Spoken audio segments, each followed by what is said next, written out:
My knuckles were white on the steering wheel as I navigated through the worst snowstorm Minnesota had seen in decades. 9 hours of this hell, but I kept pushing forward. For Sarah. Her birthday deserved more than a phone call and a promise to celebrate next weekend. The cake from her favorite bakery sat carefully secured in the passenger seat, along with the gift I had spent months searching for. Our marriage had been strained lately, but this surprise would reignite what we once had.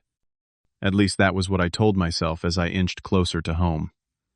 Before I continue this story, let me know where you are watching from in the comments. If this journey through love and betrayal resonates with you, hit that like button and subscribe to join me for more real-life stories that might just help you navigate your own relationships. I first met Sarah during our sophomore year at the University of Minnesota. She was studying education, determined to become an elementary school teacher. I was buried in computer science textbooks, dreaming of creating the next revolutionary software. We collided literally in the campus library when I rounded a corner too quickly and sent her stack of books flying. Those blue eyes looked up at me with annoyance that quickly melted into something else. 7 months later, we were inseparable. After graduation, we got married in a small ceremony with close friends and family. The early years were everything I had hoped for. We bought our first house in a quiet neighborhood outside. Minneapolis adopted a golden retriever named Tucker and spent weekends hiking the state parks or binge-watching shows under a shared blanket. Sarah secured a teaching position at a local elementary school, and I landed a job at a growing tech firm developing security software. The problems began in our 4th year of marriage when my company expanded. My skills in network security became increasingly valuable, and I started traveling to client sites across the country. At first, it was one trip every few months, then monthly. By our 6th year together, I was on the road at least 2 weeks out of every month. It will slow down, I promised Sarah during our arguments, just until we finish the expansion. The money is good we can save for that cabin up north you always wanted. Sarah would nod, but her smile never reached her eyes anymore. Our conversations grew shorter, often filled with long silences or short-clipped responses. When I was home, she seemed to be making plans with friends or staying late at school. When I was gone, our phone calls became routine check-ins rather than the lengthy conversations we once had. I told myself it was just a phase. All marriages go through rough patches. We would find our way back to each other. The trip to Minneapolis was supposed to last the entire week. A major client needed a complete security overhaul, and I was leading the team. But as I sat in the hotel room the night before Sarah's birthday, staring at my laptop screen, something clicked inside me. This distance between us would never close if I kept prioritizing work over our relationship. I called my team lead at 2 a.m. "Family emergency," I explained. "I need to get home." He was understanding, though not thrilled. I promised to remote in for the crucial meetings. Before sunrise, I had packed my bags and was heading to the rental car agency. The weather forecast warned of an approaching blizzard, but I calculated I could beat the worst of it if I left immediately. I needed to be there for her birthday. I needed to show her that she still mattered, that we still mattered. I made a quick stop at Patisserie Margot, Sarah's favorite bakery that had opened a Minneapolis location last year. The baker smiled as I described what I wanted. A chocolate ganache cake with raspberry filling the same flavors as our wedding cake. "Special occasion?" she asked. "Very," I replied. The storm caught up with me faster than expected. What should have been a 6-hour drive stretched into a 9-hour battle against nature.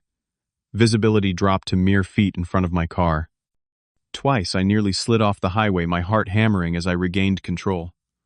I called Sarah around noon, trying to sound casual. "Just checking in," I said, raising my voice over the sound of the wind battering my car. "I am busy with classroom prep," she replied, her voice flat. "We have parent conferences tonight." "Right, of course," I said, not mentioning that her parent conferences had been rescheduled according to her calendar that we shared. "Will you be home late?" "Probably."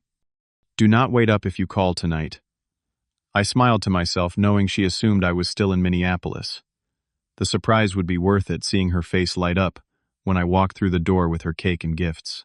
I thought about our first anniversary when I had surprised her with tickets to Chicago, how she had leaped into my arms, covering my face with kisses, as I drove, my mind filled with all the ways I would make things right. Weekend getaways. Date nights. Perhaps it was time to request a position with less travel. The past year had shown me how easily a marriage could erode when neglected, but it had not broken yet. We still had a foundation worth saving. The clock on my dashboard read 7:45 p.m. when I finally turned onto our street. The snowplows had not made it this far yet, and I had to carefully navigate through nearly a foot of fresh snow. I parked 2 houses down, not wanting the sound of the engine to give away my surprise. The cake box was secure in my arms as I trudged through the snow. My overnight bag hung from my shoulder, and a small gift-wrapped package was tucked in my coat pocket, a vintage edition of Jane Eyre Sarah's favorite novel that I had tracked down through a rare book dealer. Our 2-story colonial looked warm and inviting with lights glowing from within. Sarah's car was in the driveway, along with another vehicle I recognized as belonging to her sister Jessica. Perfect, they could celebrate together. Jessica had always been supportive of our relationship, often joking that she had been the one to convince Sarah to say yes when I proposed. I used my key to quietly unlock the front door, stepping carefully onto the entryway rug to muffle my footsteps. I could hear voices coming from the kitchen, female laughter, and the clink of wine glasses. I smiled, imagining their surprise when I walked in with the cake. I slipped off my snow-covered boots and padded down the hallway in my socks. "Has Rob called again today?" I heard Jessica ask, her voice slightly slurred. They must have been a few glasses in already. "Just the usual check-in," Sarah replied. "He thinks I do not notice the pattern. Call once a day, ask about nothing important, then back to his freedom." My steps slowed, the smile freezing on my face. "Do you really think he is having an affair on these trips?" Jessica asked. There was a pause. "I do not know anymore. Part of me hopes he is just so all this distance would make sense." I stood completely still now, the cake heavy in my arms. "Well, he said he will be driving back tomorrow, through this storm, right?" Jessica continued. "That is what his text said. 9 hours in this weather," Sarah replied. "God, the roads are terrible out there," Jessica commented. "Mark said there have been dozens of accidents on the highway already." What Sarah said next stopped my heart. God, I hope he crashes. I could use the insurance money to finally start over. The world seemed to tilt beneath my feet. I must have misheard. But then, Jessica responded. "Or at least a few months of silence while he recovers. Either way, you would get some peace." They both laughed, a sound that cut through me like broken glass. "I never thought I would end up wishing for my husband's death." Sarah continued, her voice casual, as if discussing the weather. "But every time he walks through that door with his fake enthusiasm and hollow promises, I feel like screaming. 6 years wasted." "Remember when you used to run to the window every time you heard his car?" Jessica asked. "Now you check the calendar to see how many days until he leaves again. The sad thing is, he probably thinks he is being a good husband by driving back for my birthday. Like one gesture erases months of neglect." I stood frozen, the cake nearly slipping from my numb fingers. My chest constricted so tightly I struggled to breathe. The room seemed to spin around me as their words echoed in my head. "Well, with this storm you might get your wish," Jessica said, followed by another round of laughter. Something broke inside me at that moment. Not just my heart. Something fundamental about how I viewed my life, my marriage, my reality. Everything I thought I knew had been a lie. I could have confronted them. Could have stormed into the kitchen and demanded explanations. Could have thrown 6 years of memories in Sarah's face and asked how she could wish death on me so casually. Instead, I silently walked to the kitchen doorway. They had their backs to me, wine glasses in hand, still chuckling. With deliberate care, I placed the cake on the counter just inside the doorway. Neither of them noticed me. Neither of them turned around. I backed away silently, picked up my bag, and left as quietly as I had entered. The cold air hit my face as I stepped outside, bringing me back to reality. I had driven 9 hours through a blizzard for someone who wanted me dead. The absurdity of it might have made me laugh if I had not felt so hollow inside. I drove to the Holiday Inn 10 miles away and checked in with mechanical movements. The desk clerk commented on the dangerous driving conditions, but I barely heard her. In my room, I sat on the edge of the bed, still wearing my coat, staring at nothing. My phone buzzed with a text from Sarah, parent conferences running late. "Do not wait up." Another lie to add to the collection. Sleep evaded me that night. Instead, I scrolled through our text messages and photos from the past year searching for signs I had missed. They were everywhere once I knew to look for them. The increasing emotional distance, the vague responses to questions about her day, the way she no longer asked when I would be home. I also saw my own contributions to our failing marriage. The missed anniversaries, the distracted half-attention when she talked about her students, the broken promises to cut back on travel. We had both failed, but only one of us had wished death on the other. By morning, I had made my decision. I waited until 8:30 a.m., when I knew Sarah would have left for school. Then I drove back to our house. Everything looked different in the morning. Lights smaller, less significant. I packed efficiently, taking only what mattered: clothes, important documents, family photos from my side, and a few sentimental items. In the bedroom we had shared, I placed my wedding ring on her pillow, with a note that read, "Simply, I heard everything last night. Do not contact me." As I took one final look around the house, my eyes fell on our wedding portrait, hanging in the hallway. We had looked so happy, so certain of our future together. I left it hanging. It belonged to a life that no longer existed. The first few days after leaving were a blur of highway miles and nameless hotel rooms. I called my boss, explained I needed personal leave, and was surprised at his understanding. "Take the time you need, Rob. Family comes first." The irony was not lost on me. I ended up in Denver at the home of my college roommate, Mark Thompson. He took one look at my face when he opened the door and said, "Whatever it is, you can stay as long as you need." That night, after several beers, I told him everything. The Snowstorm drive, the overheard conversation, my silent departure. "Jesus Christ," was all he said at first. Then, "You know you are welcome here. But what is your plan?" I had no answer. I had acted on pure instinct, fleeing a situation that had cut too deeply to face head-on. Sarah started calling the day after I left. First hourly, then every few hours. I never picked up. Her texts evolved from confused, "Where are you? What happened?" to angry, "You cannot just disappear like this," to pleading, "Please, talk to me. Whatever you heard, we can work through this." I blocked her number on the fourth day. Mark owned a small construction company, and when I mentioned needing something to occupy my mind, he offered me work. "Nothing clears the head like physical labor," he said. He was right. I had spent years in an office chair, my body growing soft while my mind raced. Now I spent days hanging drywall, framing houses, and carrying lumber. Each night I collapsed into exhausted sleep, too tired even for nightmares. My body changed. The office softness hardened into muscle. My hands grew calloused.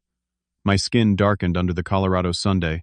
When I caught my reflection after 2 weeks, I barely recognized myself. Sarah found my work, emailed the one account I had not thought to block. "Your silence is cruel," she wrote. "I deserve a chance to explain." I deleted it without responding. She contacted my parents next. My mother called, concern evident in her voice. "Sarah is worried sick, Rob. She says you left without explanation. What is happening?" I told her a version of the truth. I overheard Sarah say something unforgivable. "I need time to figure things out. Whatever she said, running away will not fix your marriage," my mother advised. "I am not running away," I replied. "I am running towards something else. I just do not know what that is yet." In my third week in Denver, I started seeing a therapist named Dr. Alan Winters. Mark had recommended him, saying, "This guy does not sugarcoat anything. You will either hate him, or he will save your life." Dr. Winters listened to my story without comment. When I finished, he leaned forward and said, "So your wife said a terrible thing, and you ran away without giving her the chance to explain or apologize. Who exactly is the victim here?" His words stung, but they also forced me to examine my own behavior. Had I taken the coward's way out? Was I punishing Sarah with silence the same way I had felt punished by her words? "Your wife's comments were inexcusable," Dr. Winters continued, "but they were spoken in private, in pain, to a trusted confidant. We all say things we do not mean when we are hurting. Have you never said something terrible about someone you love?" I wanted to deny it, but memories surfaced complaints about Sarah to colleagues during business trips. Moments of frustration, when I had thought unkind things about her. I had never wished her harm, but had I not caused harm through my neglect? The question is not whether she deserves forgiveness, Dr. Winters said in our second session. The question is whether your marriage deserves a chance to heal. That is something only you can answer. While I was soul-searching in Colorado, Sarah was apparently searching for me. Mark's sister worked at my company's main office and reported that Sarah had shown up there desperate to find me. Security had turned her away. She had also gone to Minneapolis thinking I might have returned there for work. 3 weeks into my self-imposed exile, Jessica, Sarah's sister, found my personal email. "I know you probably hate me too," she wrote, "and I deserve it. What you heard that night was horrible, and there is no excuse. But Sarah is falling apart. She has taken leave from work. She is not eating or sleeping. Whatever you decide about your marriage, please at least let her know you are alive and safe." I stared at the email for hours, unsure how to respond. Part of me, a dark, wounded part, felt satisfaction knowing Sarah was suffering. But another part recognized that such thoughts put me on the same moral ground as her careless wish for my demise. That night I hiked up into the foothills above Denver and watched the sunset. The vast landscape spread before me put my problems into perspective. In the grand scheme of things, we were just two flawed people who had hurt each other badly. The question was, could we find our way back from that hurt, or was the damage beyond repair? My phone buzzed with a text from an unknown number. Somehow Sarah had gotten a new phone to bypass my block. "I know what you heard. I know why you left. Please come home so I can face what I have done. You deserve that much." For the first time in 3 weeks, I felt something other than anger and betrayal. I felt clarity. The drive back to Minnesota took 2 days. I could have flown, but I needed the time alone to prepare myself. This would not be a reconciliation, at least, not yet. This would be a confrontation, a clearing of the air, and then a decision. I had called ahead to a local hotel and booked a room for a week. Whatever happened, I would not be staying in our house. That space was too loaded with memories and expectations. When I pulled into our driveway, it was late afternoon. Sarah's car was there, though she should have been teaching. I had not told her I was coming. Some part of me wanted the element of surprise. The same surprise I had planned on her birthday, though, with vastly different intentions.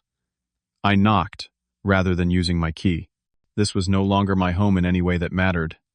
When the door opened, I barely recognized my wife. Sarah had always been slender, but now she looked gaunt. Dark circles shadowed her eyes and her hair hung limp around her face. She wore one of my old university sweatshirts, the one I had searched for before leaving. "Rob," she whispered, as if saying my name too loudly might make me disappear.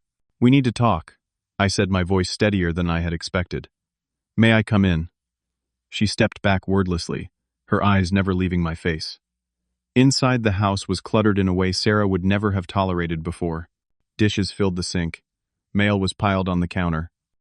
And there bizarrely was the cake I had left now, a dried-out ruin still in its box, preserved like a museum piece of our broken marriage. "You look different," she said finally. "I am different." And I was. Not just physically, but in ways that ran far deeper.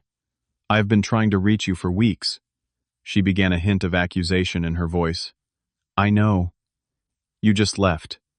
Without talking to me. Without letting me explain." I met her gaze directly. "Explain what, Sarah?" "Explain how you hope I would die in an accident so you could cash in my life insurance.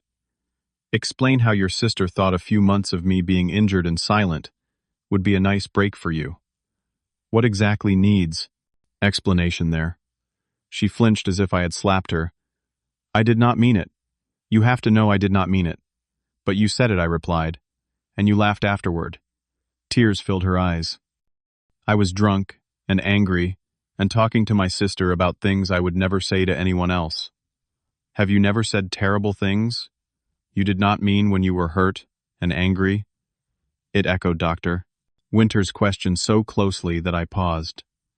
"I have said many things I regret," I admitted, "but I have never in any state of mind wished harm on you." "I do not wish harm on you," she insisted, stepping closer. I was lashing out because I felt abandoned and unimportant, and I had been holding it in for so long that it came out in the ugliest way possible. She reached for my hand, but I pulled away. "You felt abandoned," I said, "so you wished me dead." "Do you see how those things are not equivalent, I know?" she whispered. "There is no justification." What I said was monstrous. That is why I have been trying so desperately to reach you to tell you how horrified I am by my own words. To beg your forgiveness. I looked around the house we had shared, searching for feelings that should have been their love-nostalgia connection. Instead, I felt only distance. "I do not know if forgiveness is possible right now. Tell me what I can do," she pleaded. "Anything." I pulled an envelope from my jacket pocket and placed it on the coffee table. "These are divorce papers. I am not filing them yet. That depends on what happens next." She stared at the envelope as if it might bite her. "You want a divorce? I want honesty." I corrected. "I spent 3 weeks thinking about what happened to us. We both contributed to the breakdown of our marriage. I prioritized work over us. I broke promises. I was physically present, but emotionally absent, even when I was home." She nodded, tears streaming down her face now. "But what I heard that night was the symptom, not the disease," I continued. "Our problems run deeper than one ugly comment. The question is whether there is anything left worth saving." "There is," she said immediately. "I still love you, Rob. Despite everything. Love is not enough. We need respect, trust, communication, all the things we lost somewhere along the way." Sarah sank onto the couch, the fight seemingly draining from her. "So what now? You give me divorce papers and walk away again?" I shook my head. "I am giving you a choice. We can end this now cleanly and move on with our lives. Or we can try to rebuild not from where we left off, but from the ground up. New foundation, new rules, no guarantees." "I choose rebuilding," she said without hesitation. "It will not be easy," I warned. "I have conditions. First, we both commit to individual therapy as well as couples counseling. Second, I will not be moving back in right away. I need space and time. Third, complete honesty from this point forward, even when it hurts." She nodded at each point. "And fourth," I continued, "you need to understand that I might still decide to walk away. Trying does not guarantee success." "I understand," she whispered. 2 days later, Jessica came to see me at my hotel. Her eyes were red-rimmed when I opened the door. "I do not expect you to forgive me," she began without preamble. What I said was unforgivable. I was being the worst kind of sister, encouraging Sarah's darkest thoughts, instead of helping her find healthier ways to deal with her pain. "I am so sorry, Rob." I gestured for her to sit. "Sarah and I are trying to work through this. That includes addressing the role others played in our breakdown. I will stay away, if that is what you need," Jessica offered. "What I need is for the people in our lives to support healing, not destruction," I replied. "Can you do that?" She nodded solemnly. "I promise." In the weeks that followed, Sarah and I began the slow process of rebuilding. 3 sessions a week, with Dr. Mercer, our couples therapist, separate living arrangements, carefully structured dates where we relearned how to communicate without accusation or defensiveness. It was during our 4th week of therapy that Sarah finally asked the question that had been hanging between us. "Do you think you will ever be able to forget what I said that night?" "No," I answered honestly. "I will never forget it. But with time and work, it might stop defining us." The road ahead remained uncertain. Some days brought progress, genuine laughter, meaningful conversations, moments of connection. Other days reopened old wounds and raised doubts about whether we could ever truly move forward. But I had learned something valuable during my time away. Relationships do not fail in a single moment of betrayal. They erode through thousands of small choices, daily neglect, and slow surrenders. Rebuilding happens the same way: one honest conversation, one kept promise, one moment of vulnerability at a time. I do not know yet if Sarah and I will find our way back to each other completely. What I do know is that I found myself during those 3 weeks away a stronger version of the man who drove through a snowstorm with birthday cake and desperate hope. Whatever happens with our marriage, that man will be okay. Sometimes the most painful betrayals become our greatest teachers. They show us our own resilience, clarify our values, and reveal the difference between the relationships we settle for and the ones we truly deserve. Have you ever faced a betrayal that forced you to reevaluate everything? Was the relationship worth saving, or did you find greater strength in walking away? Leave your thoughts in the comments below. If this story resonated with you, please hit the like button and subscribe to hear more real-life experiences that might help you navigate your own relationships. Thanks for listening, and remember, sometimes the hardest storms lead to the clearest skies.